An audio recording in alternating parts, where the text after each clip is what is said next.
আসসালামু আলাইকুম।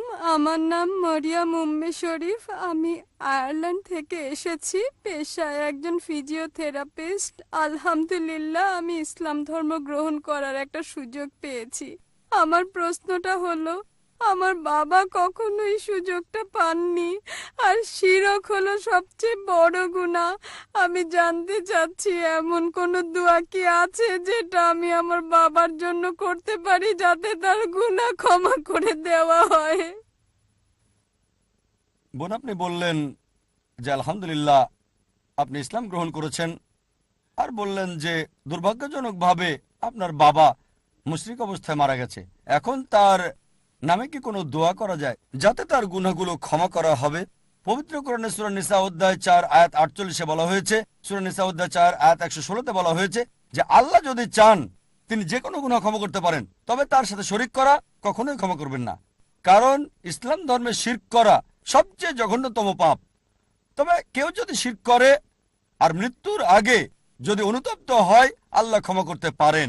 কিন্তু মুশরিক অবস্থায় মারা গেলে তার দোজখের অধিবাসী হওয়া ছাড়া কোনো উপায় নেই। এ ব্যাপারে পবিত্র কোরআনে বলা হয়েছে যে ইব্রাহিম আলাইহিস সালাম, নবী ইব্রাহিম তার বাবার জন্য দোয়া করেছিলেন যে ছিল মুশরিক। তখন আয়াত নাজিল হলো, যদি সেই লোকটা জীবিত থাকে আপনি দোয়া করতে পারবেন আল্লাহ যেন তাকে হেদায়েত করেন। হতে পারে বাবা অথবা মা অথবা ভাই, হে আল্লাহ তুমি এদের হেদায়েত করো।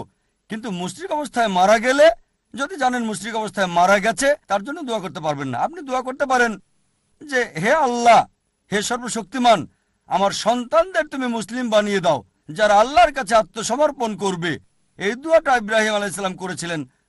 তার বাবাও ছিল একজন মুশরিক।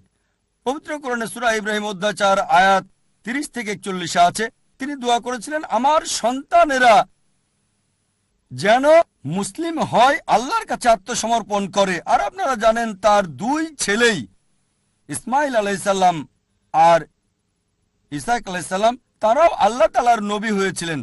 তাই বোন, আপনাকে বলবো আপনি আল্লাহ সুবহানাহু ওয়া তাআলার কাছে দোয়া করেন যেন আপনার সন্তানেরা আল্লাহর কাছে আত্মসমর্পণ করে সরল পথে থাকে। আশা করি উত্তরটা পেয়েছেন। জাযাকাল্লাহ।